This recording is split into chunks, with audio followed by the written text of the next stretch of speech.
Hello and welcome to Digital Forensics Now podcast. Today is Thursday, January 18th, 2024.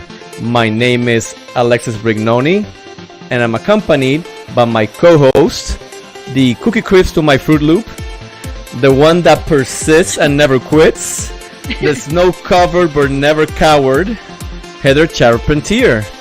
The music is Higher Up by Shane Ivers and can be found at silvermansound.com. Welcome everybody, and let's everybody show our faces here. There we go. Sorry for the late start. We were having some technical difficulties, but we made it. The technical difficulties were all me. It's all good. It's all good. No. I think we're rolling. I think we're rolling at this point. Yeah. So after a little rush there to get the show going, what's going on, Heather? How are you feeling now that we're settled here? I'm good. I'm good now. What's been happening last couple of weeks? It's cold. It's really cold here. You would freeze to death if you were in New York right now. Oh my goodness. I don't know how people can live in that frozen tundra. No, thank you. I left the house this morning with 9 degrees. Oh. Yeah, no. See, look, Florida was like somewhat in the 40s, and I'm like freezing to death in my mind. So 9 degrees, I can only imagine. But I'm glad you're not a popsicle. I'm glad that you're here. I just thawed out just in time for the show. Exactly. Our fingers are frozen. That's why we have the technical difficulties. Yeah, we'll blame it on that. All right, so we have a pretty packed show. We're not gonna keep you longer than an hour today, so we're still getting the kinks out of how we're doing the managing time. But we got a pretty good show. So I think we should get to it. And the talk of the week has been Cellebrite in all ways, right? And I think they're all good ways, and funny ways. So I'm pretty happy about that. So if you haven't heard, in the last couple of weeks, Cellebrite has been having a lot going on, and the first one is they're doing a product line rebranding, right? And that's what I believe it is based on what I've seen in their websites and different social media places. So a rebranding, and they also came out a couple of days ago with an amazing initiative that supports child protective organizations, right?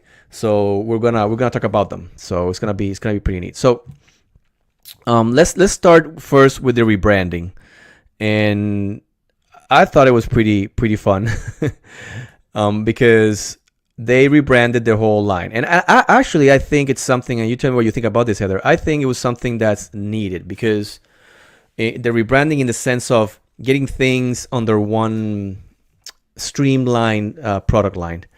And I say that because you had like a UFED, PA, premium, and different variations for different for the private sector, their own variation names, and then PA was divided between PA 7 and PA 8, which was Ultra. So they had a lot of pieces going on.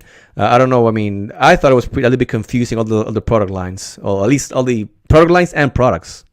Yeah, I mean, they do have a lot of products, so combining them all will definitely be less confusing for people. I would agree. Yeah. So I'm pretty happy that they're doing that.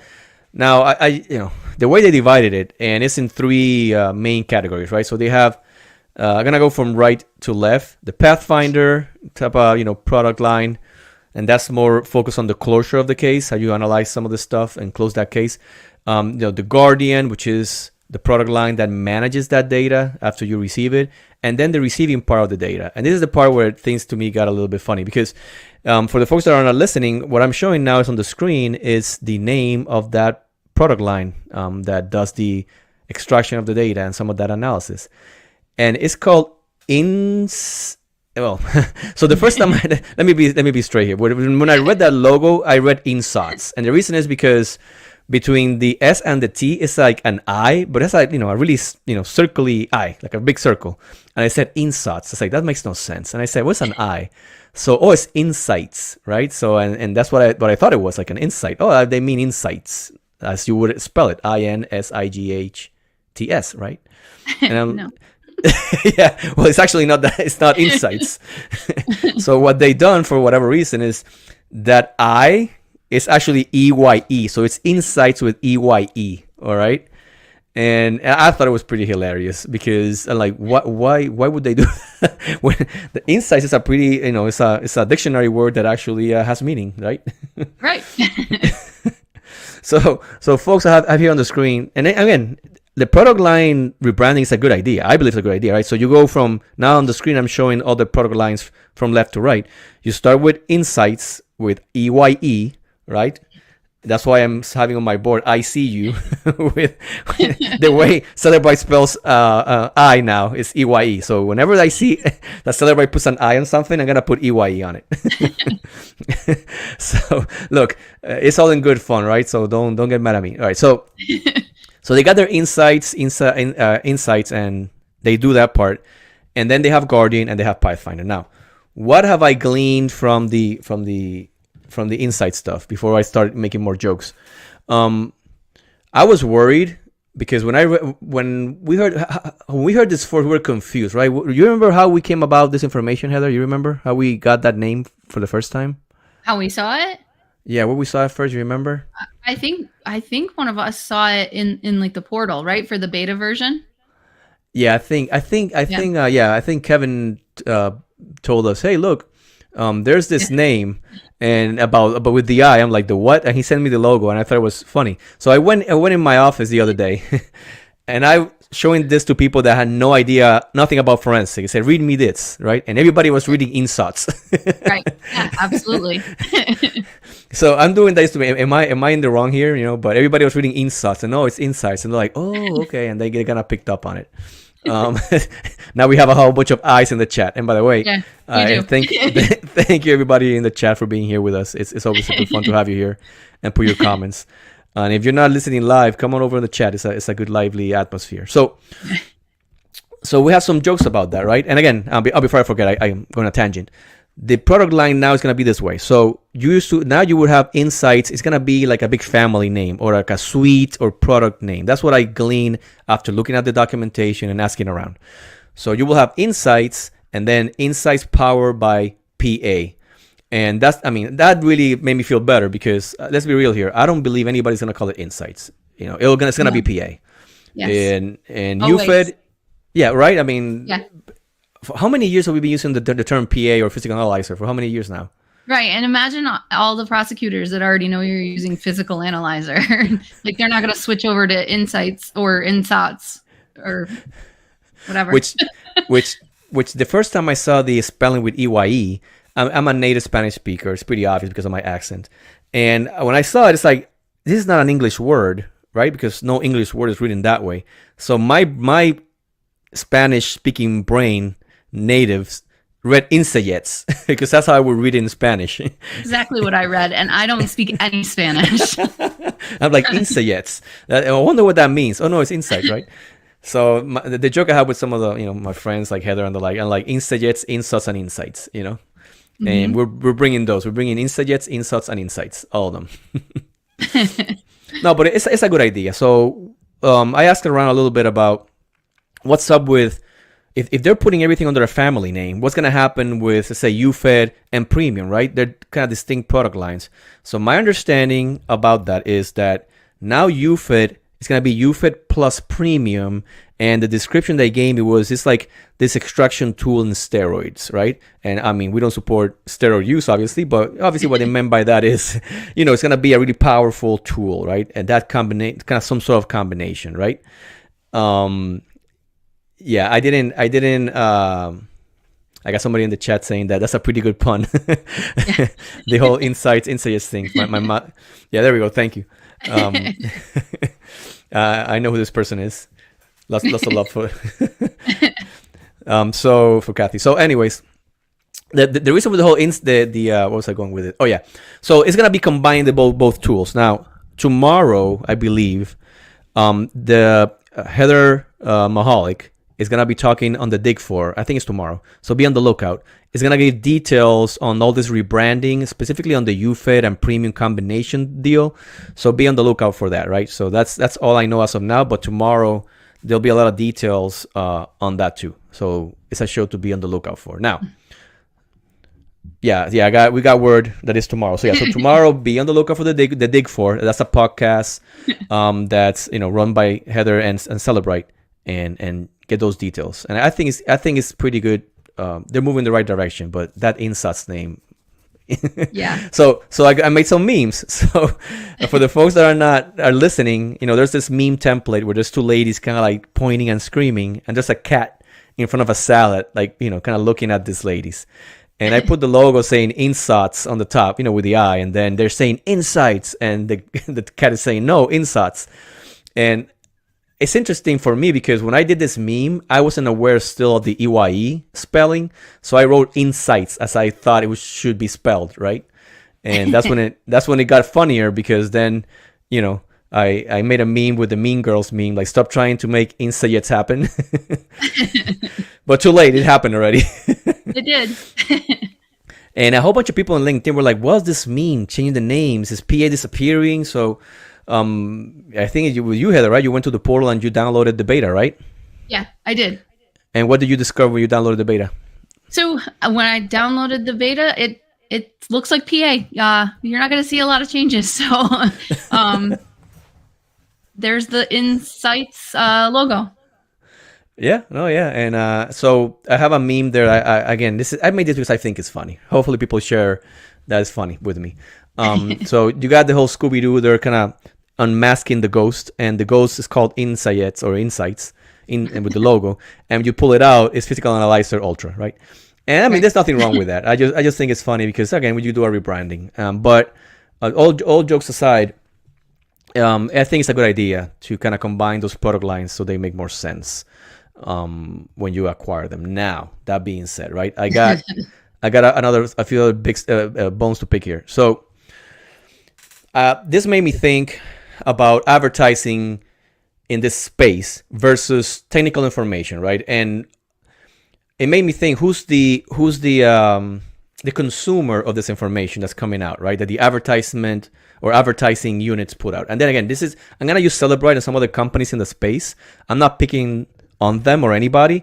I'm just making some points just to provide a point of view or an opinion, right? So nobody get mad at me here, hopefully. So who's the audience of this content, right? Is it the people that use it, or the people that buy it? So for example, some of these advertisements, for example, for FTK, they're saying this is the only tool that you need, right? And if you get it, it'll be better and faster, right? Or they tell you, another company like Cellebrite has said that in the past, you don't need any other tools. Another tool that I have on screen here says you're the only digital forensics tool that you need. So, and at some point I'm thinking, okay, advertising people, right? If you're all saying the same thing, what are you saying? Well, you're saying nothing. Like everybody's claiming the same thing, right? So me as a tech user, this doesn't motivate me to do anything, right? I want to know really what's the underpinnings of it. And I say that because as a matter of a technical expertise, we know that there's not just one tool that we all need. That's just not a thing, right? In this space, you will use constant different tooling. And I'm not talking about only tooling that you buy, tooling that you develop. And you going to looking at the hex, exporting things out and kind of working with it, you are the tool in that sense, right? And I don't mean it like my wife that might think I'm a tool. I mean it in the sense of a procedure or a process to be able to get this data from one form to another form that's digestible for your stakeholders, right? So you become a tool as well. So you will always need more than one tool. So factually, that's not a statement that should come out like that, right? I think. I don't know. And then sometimes we get confused, right? They say, well, better access with 60% richer data. And I'm like, what's richer data? so I was telling a group of examiners, are my friends, and saying, well, I think richer might mean that the data is artisanally processed with bytes from pure Himalayan data streams. So maybe that's what I read that the tool is just going to cost more. So. Richer. Who's being richer here? No. And look, I mean, I'm the word I got is like tomorrow Heather's gonna bring some Heather Mahalik. She's gonna explain some of these numbers, but we gotta be careful. At least my opinion. And this applies to companies, but ourselves when we're presenting technical data, right? We can talk about some qualitative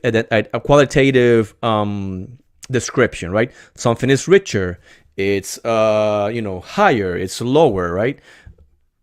But the moment, right, that you add a quantitative description for percentages or whatever it is, you need to tell me in relation to what. 10% of a minute is not the same as 10% of 3 hours or 10% of a millennium, right? So quantitative descriptions require way more data for them to be sensible, especially folks that are tech consumers like the examiners, right? Another example of some quantitative stuff and qualitative stuff, right? Qualitative is twice as fast. Okay, twice as fast as what? Like compared to what, right? Or if they tell you, well, this is 2 times faster. And then on top of it, it's like a 40% number, which I don't know what's the relationship with 2 times faster and 40%. With the down arrow. With the down arrow, right? I don't know. I mean, it's like a speed gauge. I don't know what that means. And then they tell you it's based on internal usage. What does internal usage mean? As opposed to what external usage, and what is external usage? You go to the parking lot and do it. I don't know what that means. And then maybe I'm being a bit facetious. I don't know, or trying to be funny. But the point I'm making with that is us as consumers of advertisement and products, right? We need to be also smart consumers. I believe we need to really tell our vendors, hey, this is really hype language, and thank you for the hype language, but I need to know what's the real deal from a technical perspective for that. Actually, I have some points that I want to make on that. And again, I'm on my soapbox section, so Heather, bear with me. I am. All right. So, and again, this is not about Cellebrite or FTK or Cyber Triage. This is more general sense, right? So what I'm saying now is not directed at them. It's in general, in general comment for vendors and even you as an examiner. Avoid the used car salesman pitch, right? Like, oh yeah, look at this. This is the best thing in the universe. It's gonna be revolutionary, and it's the same thing that you had before, right? Don't oversell anything, and that applies to you that you yourself that you're listening. When you're talking to your prosecutor or whatever stakeholder, don't oversell the analysis because you want to make it look good, right? You gotta be careful. You gotta make sure that you're accurate and factual, and give the tone that the evidence requires. Because a difference in tone, even if you're not changing the evidence, does change outcomes, right? And that's dangerous if you're not being careful. Even if the prosecutor's trying to get you to oversell the analysis, because that happens all of the time. Can't you just say this? Oh my goodness! You know what? That requires some mind blowing animations here. Oh geez. So the folks that are listening discovered the neat little tricks of the new laptop, and we're all gonna have light shows every week now. There was a light show coming behind me on the screen. It was a mind-blowing comment. No, but it was actually true. That property, oh my goodness, and you're so on it. The people might have the seal to get this case done, right? But just because you have all these lines of evidence that prove a case doesn't mean that it has to fit with the digital evidence that I'm providing. The digital evidence is what it is. If it matches or not with your other points, I don't care. Like, this is what it is, right? And that desire to get things moving forward should not affect you, right? Don't oversell it. Don't be that used car salesman because you're trying to please somebody. And that's a natural reaction from human beings, right? We want to be liked. We want to be part of the team. And us examiners, that's just not it. We're not it. We're not doing any of that. And we have to be really conscious about it. All right. So, let me get back to my presentation here. So, I like a focus on technology. Say, look, this is the tool, and these are the things that we're doing that will make your life better from a technical perspective, right?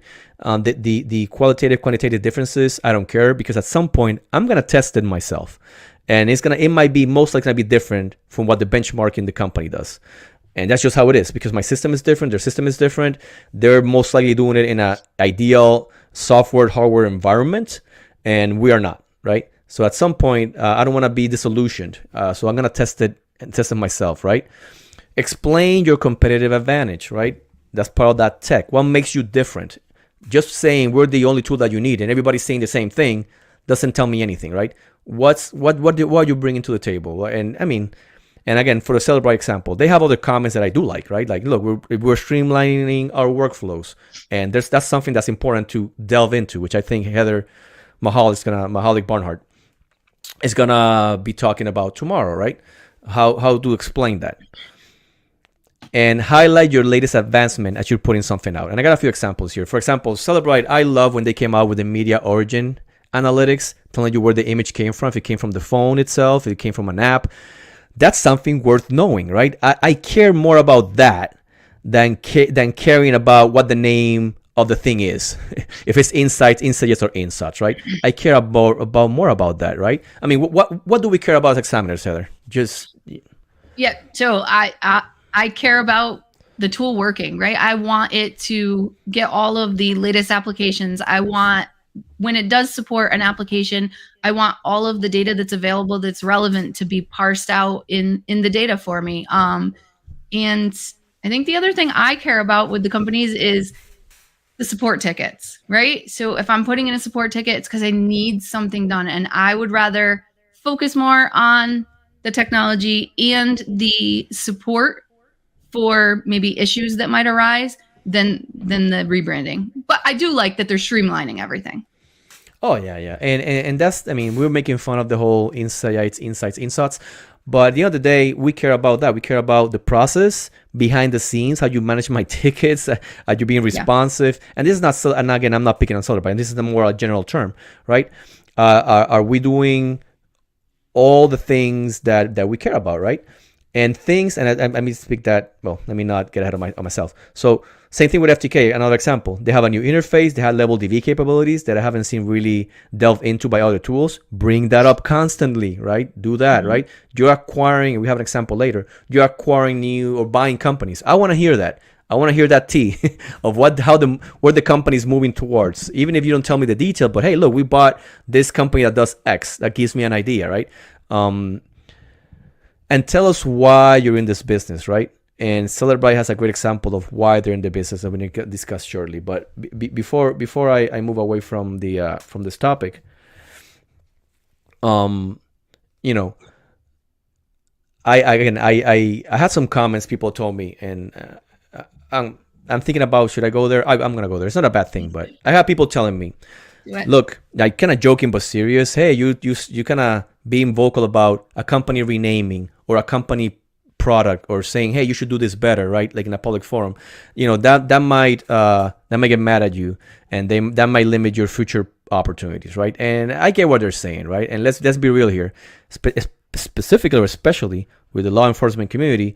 Everybody hopes that whenever they're done with their years, then they finish their first career in law enforcement, retire, they want to go to the private sector and make some money. That's just what it is, right? And that's a reality. I know that. I'm also in that long-term plan, right?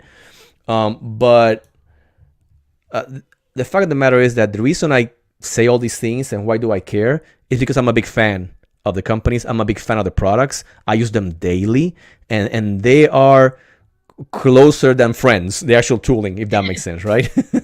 The tooling has helped me, or you know, given me insights, as a matter of fact, on cases that have changed people's lives, right?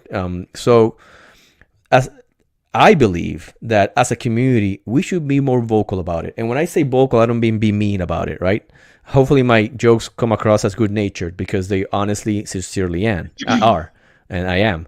But be vocal about what you need. Be vocal about what you think about where the companies are moving towards, and be kind when you do that, right? And be yourself as a user open. And I say that because sometimes you don't know what you don't know. And companies need to be aware of that. Companies cannot just say, look, we're going to do only what the users request, because the user sometimes doesn't know what they don't know, right? Henry Ford, they told them, if Henry Ford said, look, if I had asked the, folks what they wanted, they would have told me they want faster horses, right? and that leads to a point. Any company, not just in this space, any company, you have people within yourselves, right? Your employees, your folks that are really close to the users. They come from the user base and then become part of the company. Listen to them, right? They will let you know if this is what the audience is requiring, okay? Make sure that you take into account their perspectives. And I understand that they might not have MBAs, they might not be advertisement gurus or have degrees on it, but they come from the user base. They're the ones that, those streamlined workflows, they're the ones that create them because they know how the job is done, right? And that input should be larger. And this is for every company. I've seen this happening in all organizations, including mine. And when I was doing private sector, the same thing. And if you're listening and you're like a manager of a group or people or a company, make sure you have that proper open channels of communication within your organization, and don't lose that knowledge that you have internally, because sometimes we lose track of that. And two more thoughts so we can move on, because we almost have the show on just on this. I'm putting this comment up first. So back to the highlight, the latest advancements in the technology. End product should also be a great report and or reader or portable case or whatever tool you're using. I love that comment because I'm always harping on I need a better report. So, oh my goodness, and that's so true. It has to be end to end, right? End to end, and on that support. I think we're moving in the right direction. We need clarity, and that's the last point I'm gonna make on that. Even though and harks back to who's the consumer of this advertisement. I am not the one buying the tool, right? I have no purchasing capability, right? But folks like ourselves, we're the ones that will inform the people that make the purchase, okay? And they might look at the advertisement, but at the end of the day, they're gonna come to me and ask me what the deal is, right? How many licenses do we need? Or what's the capability that's needed based on our budget constraints? And I think that clarity is needed, that for us to be informed, to then tell those stakeholders that are gonna actually make the best purchase of whatever tooling it is that we need. So, and really understanding and coming across what's our why as an individual, and as a company. Why are we doing what we're doing? What's the deal with our products? Why are we here? Agree, 100%. Boom, there we go.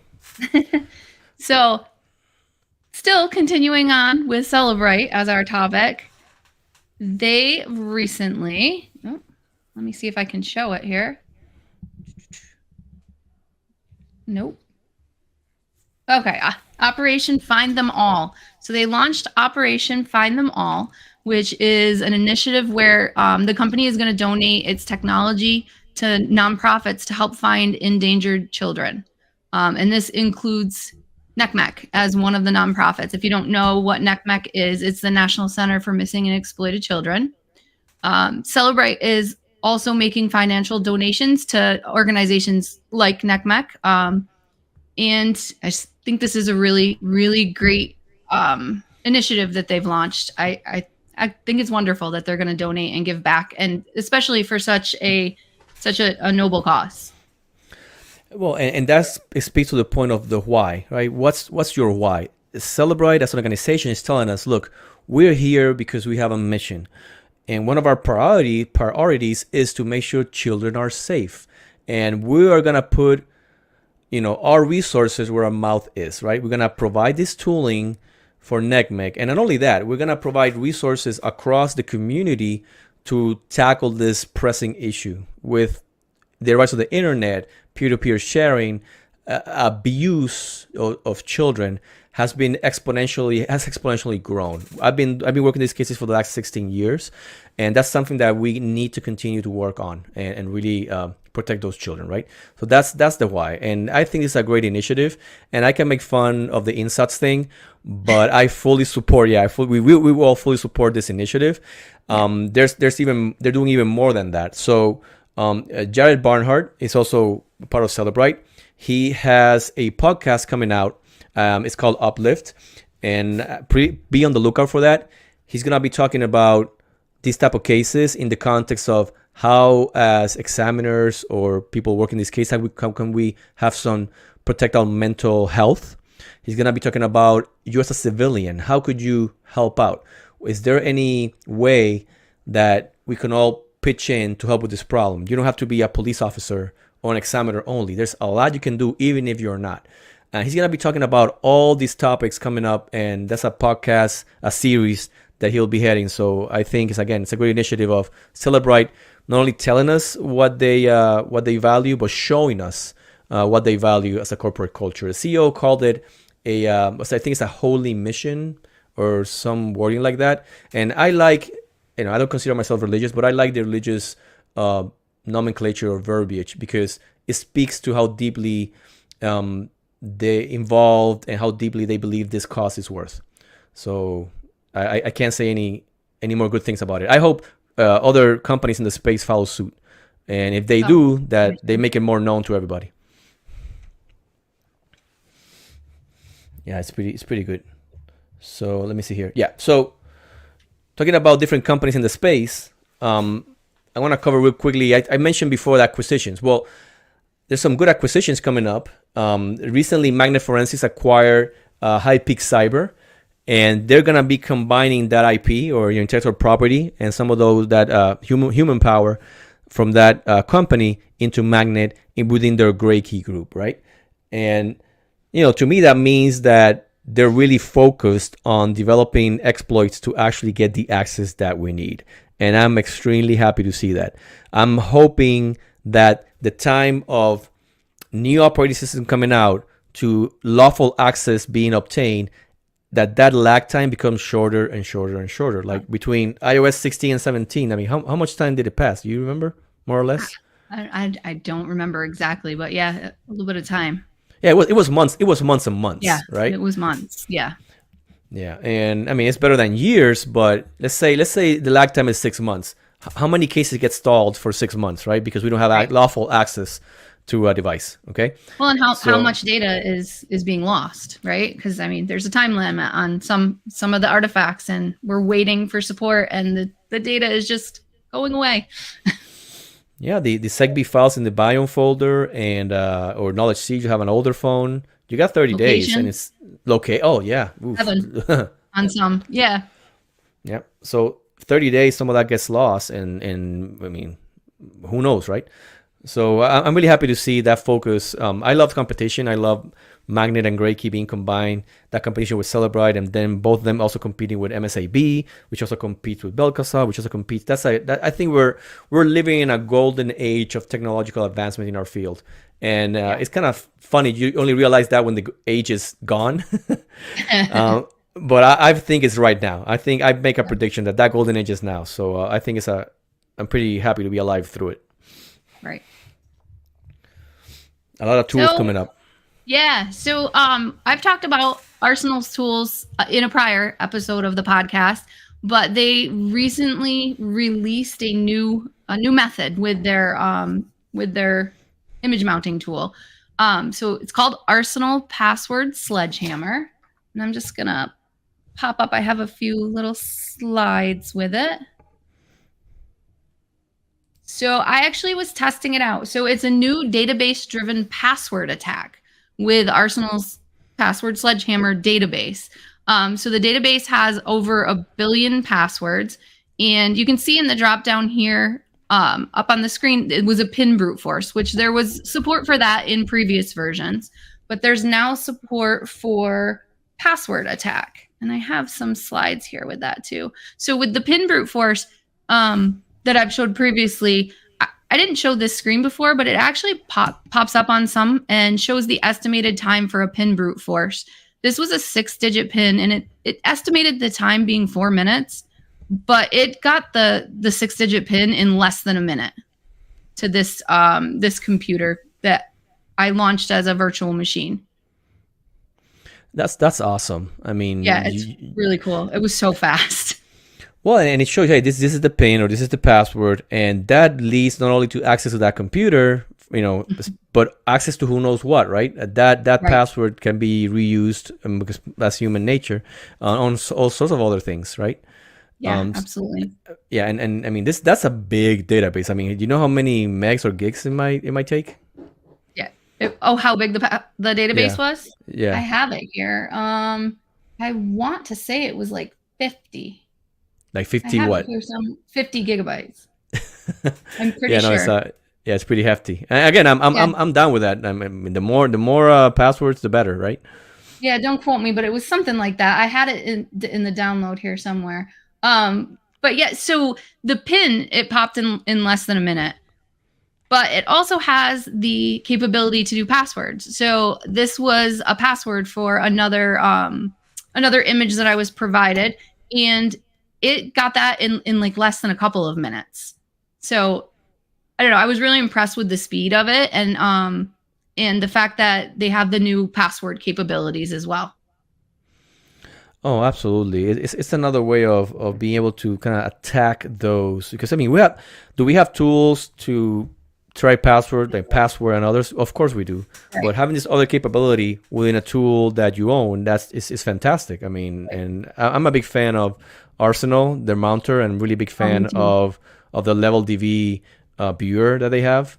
So I think Kevin's right. It's 70 gigabytes. I found it. Ooh, 70 gigs. There you go. And it makes sense. If you're putting billions of stuff in a database, that kind of makes sense. Right. No, that's a good thing. Yeah. So they have some videos up on their LinkedIn page that they posted showing some demos of this live, and I would suggest go take a look at them because it was cool. Really good stuff.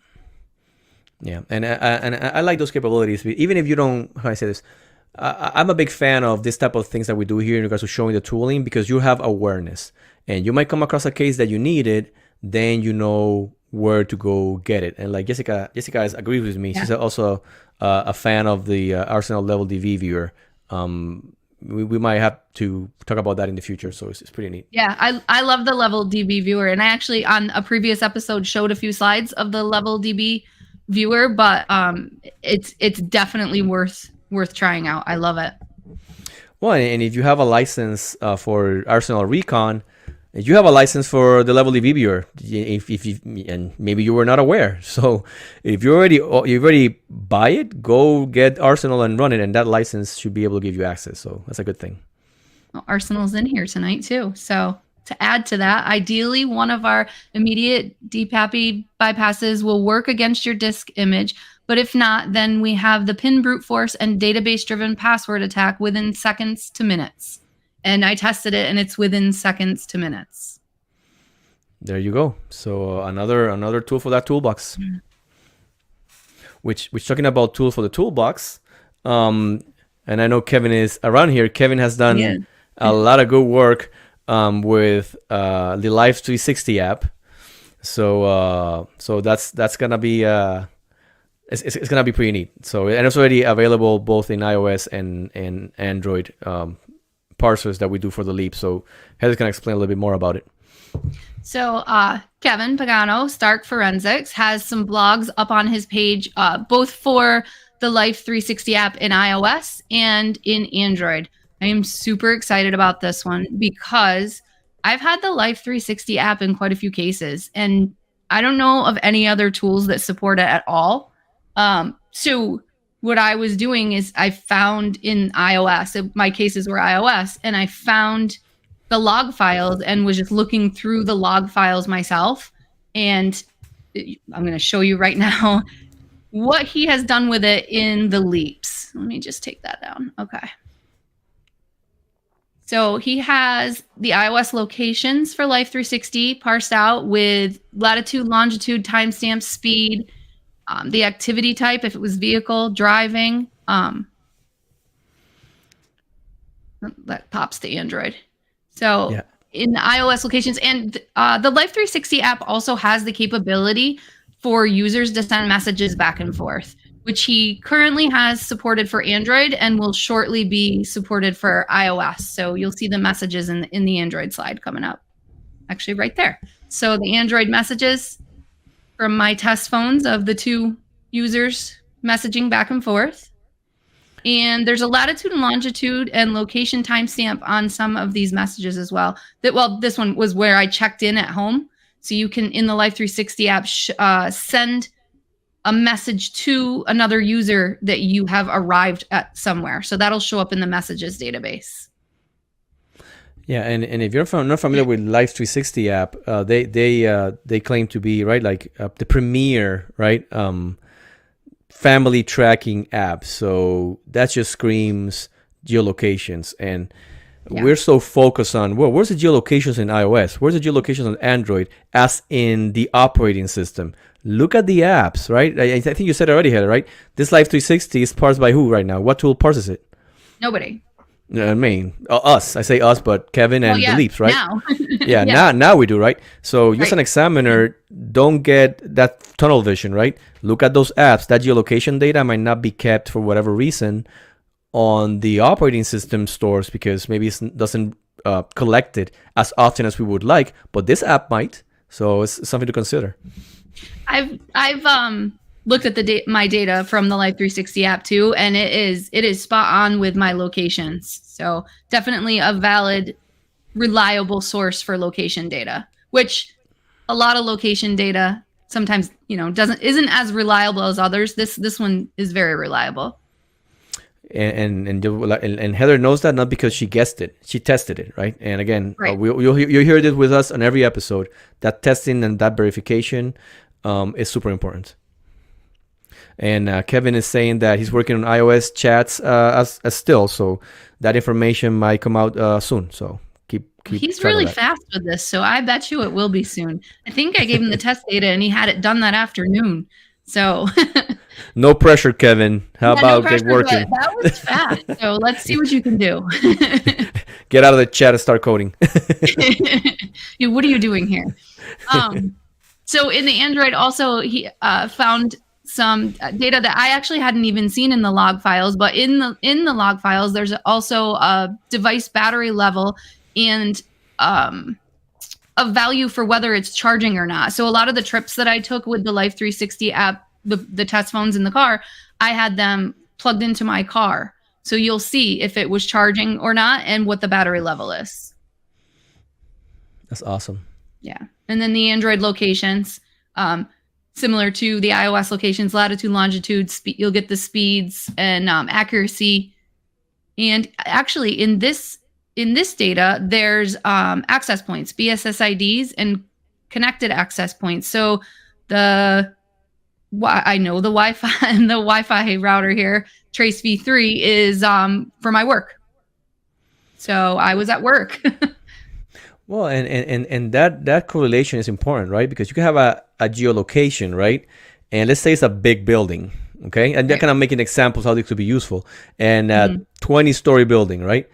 But you were connected to a particular Wi-Fi or SSID on the 3rd floor, right? So now we're really targeting that connection, okay? Yeah, you were in that building, but where in the building? Well, now I know where and at what time, or at least within what range of that Wi-Fi, right? If that Wi-Fi doesn't reach the 1st floor or the 10th floor, then I know you weren't there, right?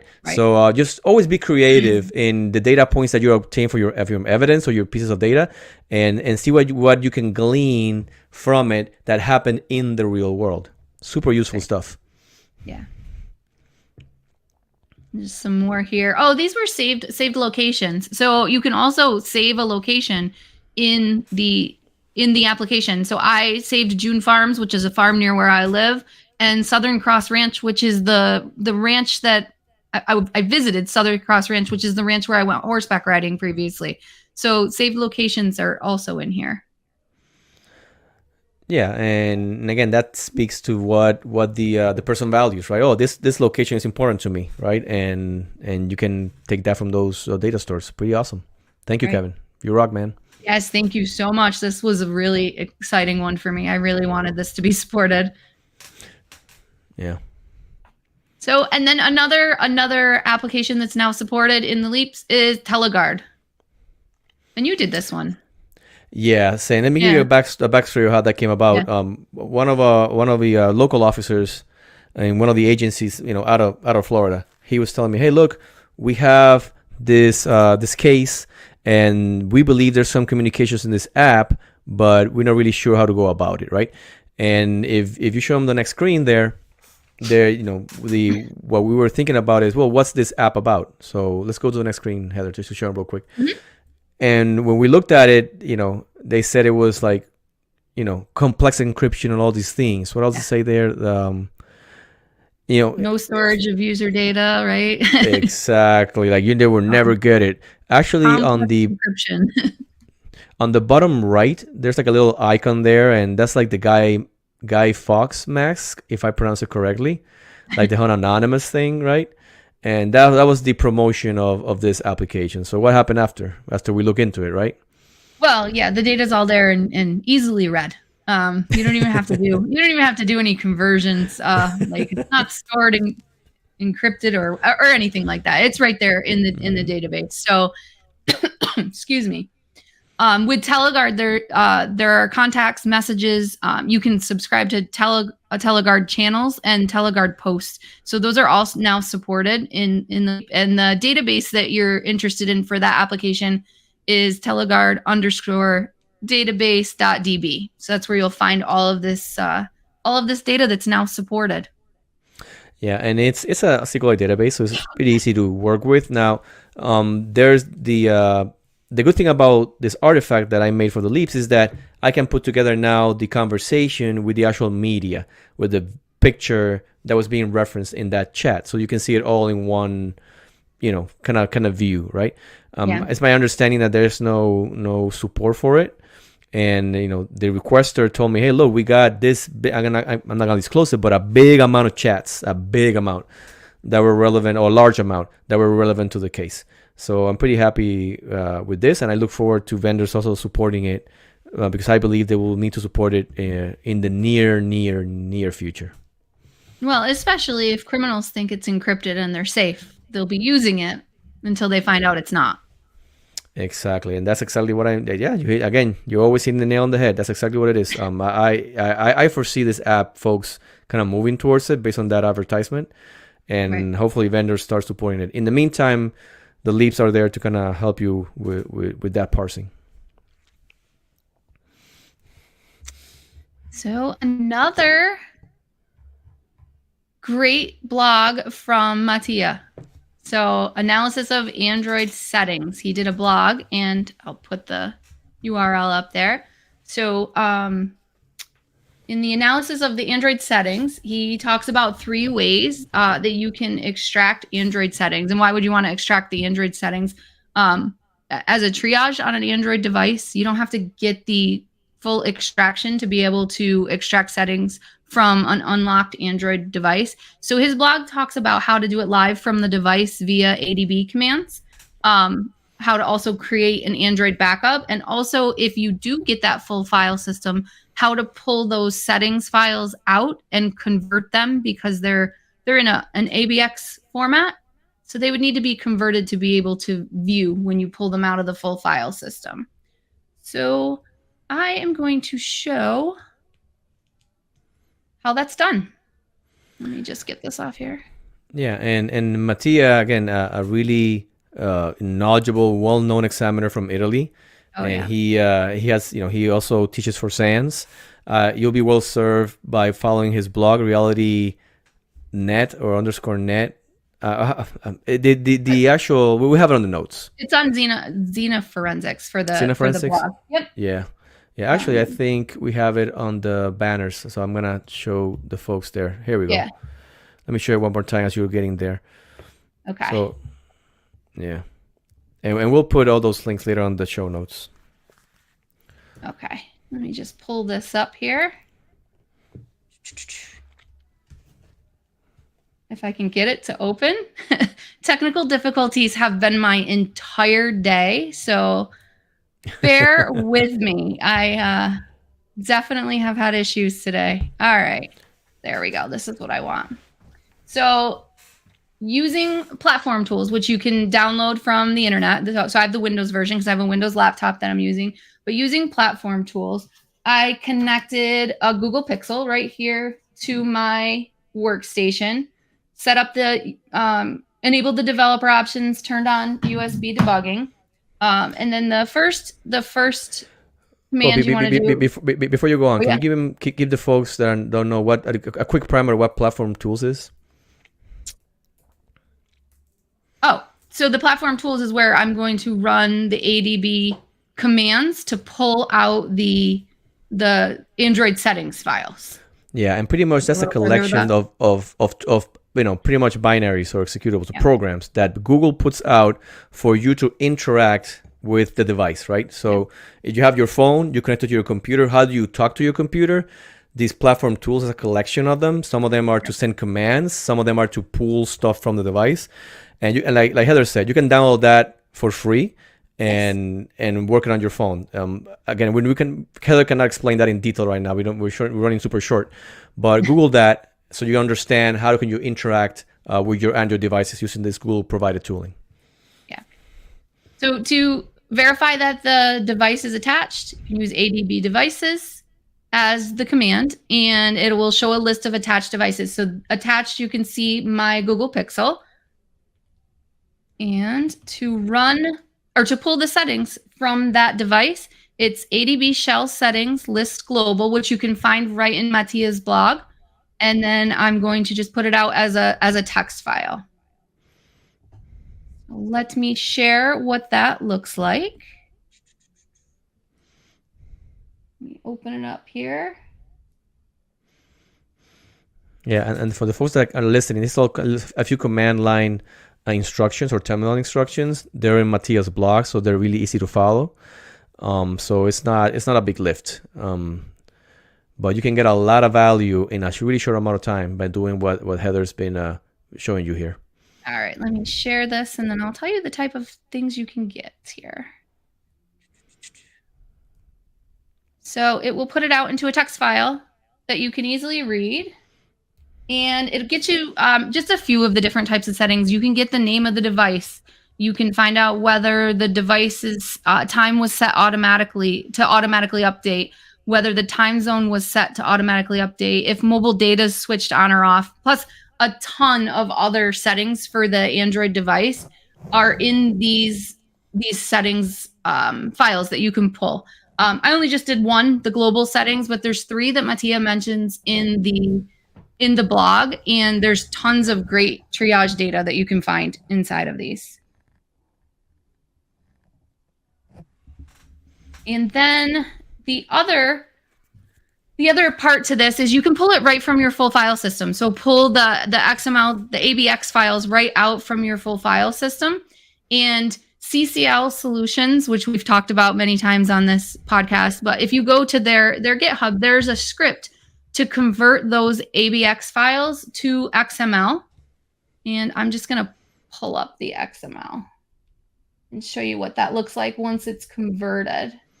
Yeah, and for those that are not familiar, Android devices now, some XML files, which are plain text, you can read them, they've been turned binary, which means you need an extra step that Heather just mentioned to convert them back to a human readable XML. And let me zoom in. So this is what the converted file will look like. You wouldn't be able to just double click on the file when you export it and view it. But once you use that script to convert the file, you have all of the same settings that you that were available in those text files. So either way would work. But if you haven't gotten your full file system yet, those ADB commands are awesome. Oh, and absolutely. The blog is awesome. Oh, absolutely. And, obviously I try to get my full file system first. But you want to validate. This is how you do it. The tool might give you some of this, but if it's a report, how do we know it's not missing something that I need? Well, you pull it and you convert it yourself and you see what you have. Right. Yeah, Mattia's been putting a lot of good content lately. He put another blog post, today? Yes, I know. I'm like, we can't add another thing to the show. We're going to be like 4 hours long. So it seems like a lot of good stuff has been coming out from a lot of people lately. There's a ton of stuff popping up. So keep on those blogs. Oh, absolutely. And I appreciate everybody listening or joining us. We're trying to highlight some of those because it's a lot of content. And we hopefully, we're one way of putting it out there. And if you come across content that you think is worthwhile, let us know. Go to Slow with the LinkedIn and look for Digital Forensics Now podcast there, and leave a comment and send us a message, and we'll be happy to look into any of that. Yeah. I think we'll skip over to the location data since we're running a little low on time here. No, let's testing and validation first.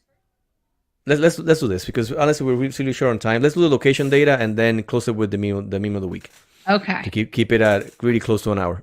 All right. So I'm sure everybody has seen in the news, and if you haven't, we're going to talk about it right now, the Google location data news. So Google announced that they are going to change the way that they store and access users' opt-in location history in Google Maps. So they're going to make the data retention period shorter, and they're going to make it impossible for the company to access it. So what does that mean for us? They're no longer going to respond to geofence warrants. The change will prevent the government from getting information on a specific user without their full account details. And then investigators can no longer just hand over coordinates and a time frame and request that Google gives them identifying data or metadata on all the users that were within the parameters of those coordinates. Yeah. Look, opinion time, right? Yeah. I mean, is it bad? Yeah, it is bad. We're losing a capability. There's no doubt about it. It is a bad thing. Yeah. But there's this habit of some folks in our space that they get mad at the companies, right? And my thought is this, right? We can make the companies give us that information. There's a process, right? There's a constitutional process. Mm-hmm. We got representatives and senators and a president, and we have laws that we can write to address some of these things. The question is, as a community and as individuals, are we letting them know what we want things to be, right? And that's a tough one. We expect sometimes private entities to have certain level of action that we don't require from ourselves. Okay, so that's kind of my 2 cents. And again, I do recognize it. It's a loss of capability that could be addressed, with proper legal process. But the companies also are more than legally allowed to keep that data if they're not mandated or required to keep it, right? So right. The animosity against the companies, I don't think is warranted. That's usually my first reaction. I'm like, what? No, you can't do that. But yeah, then I'm talked off the ledge. So. Well, and there's always other ways we can do our work. Is it going to be harder? Of course it's going to be harder. It's not as convenient or as easy. Right. And I don't know, down the line, we might, if, again, laws can be written to address that in a way that's lawfully accessed while preserving the necessary privacy of individuals. That is not overly broad, right? That there's a whole bunch of issues that we don't have the time to discuss, and even if we did, I don't think we should anyways. We're not experts in this area. We're like you said, we're what? We're live nerds, like says your sign in the back. Nerds. My new sign in the background, if anybody didn't see it. If you can't see what it says, I got to move closer to it. But live nerds. Live nerds. I love it. I'm so envious and jealous of your sign, of your neon sign. I want one of those. I'll send you one. So Google also had other news. So they rolled out additional protections for users on location data as well. They're going to begin, they may have already because this is a couple week old news, but they're going to begin changing where it stores the timeline data. Currently it's on the device in the Google servers, and they're going to be shifting solely to the device. And then less data is going to be stored over time. So they were holding about 18 months of stored data, and it's going to drop down to 3 months. So if you don't know what I'm talking about with that type of data, and you have a Google account, go to your Google dashboard. I'm sure a lot of people in here know exactly what I'm talking about, but go to your own Google dashboard and look at the amount of data that's being stored. So that timeline data is what they're going to start protecting for users. Yeah, and that what does that tell us? That tells us that we need to get to the stuff quick. Yeah. Like, don't sit on the evidence. Don't sit on the process. You gotta get to it, because now we're getting less, and whatever we get is gonna be even more valuable. So just keep that in mind. Right. Alrighty, so with that, we come to the landing portion of the program, which is the meme of the week. And Heather's gonna show us what the week of the meme, what the meme of the week is. And let me share. Okay, let's get it up there. There we go. And take that off. So I love this meme of the week. We have Legos that represent extracting, parsing, tagging, reporting, and presenting. And they end up as a built house at the end when you get to that presentation. Starts off as extraction, which is kind of a mess of Legos. And the parsing gets a little more organized. The tagging starts to build them up. The reporting builds it up even further. And at the end, you have a full Lego house for your presentation. It explains that process beautifully. I love this meme. It's one of my favorite ones. Yeah, I put a lot of thought process into it. And, because I knew what I wanted to say, but I need to make sure that it makes sense, right? Yeah. And I liked it because if you notice in the extracting, not only there is a lot of bunch of Legos of all colors mixed together, right? There's a lot of them, right? And as you put them in order, that's what your tool does, right? And then you as a user, you put them in piles. Okay, I care about these ones. And then your report puts them all in categories, right? You got all your chats, you got all your pictures. And most of us stop there, right? But we got to take all those pieces and build that story, right? Make it 3D. Because usually it's just in a piece of paper, right? It's like 2-dimensional, right? You up and down, left to right. But we need to make it a 3D, like a real object in time and space. And your narrative and your understanding of the artifacts and how those correlate from 2D to 3D is what actually will make the case. Either because you will put the bad criminal in jail or you're going to free the wrongly accused innocent person. So just keep that in mind. We need to move away from the 2D to the 3D in the type of work that we do. At least I believe so. I 100% agree with that. The presentation is the most important part. Absolutely. And then with that, we thank everybody for, sticking up with us for this hour and, for sticking up with some a little bit of technical hangups, but we made it to the end. Thank you. We came out with a calendar for the show, so people are not confused when the show is on or not. It's gonna be I'm gonna put the link shortly in our Digital Forensics Now podcast LinkedIn page. You can add that calendar to your. I will mention that in a second. We're gonna add that calendar to your own Google Calendar, and that way you can easily see when the episodes are going to come out, and you can put a notification to know that it's coming out, and you can come and chat with us and add to it. Jesse's saying, don't stop at 3D, go VR.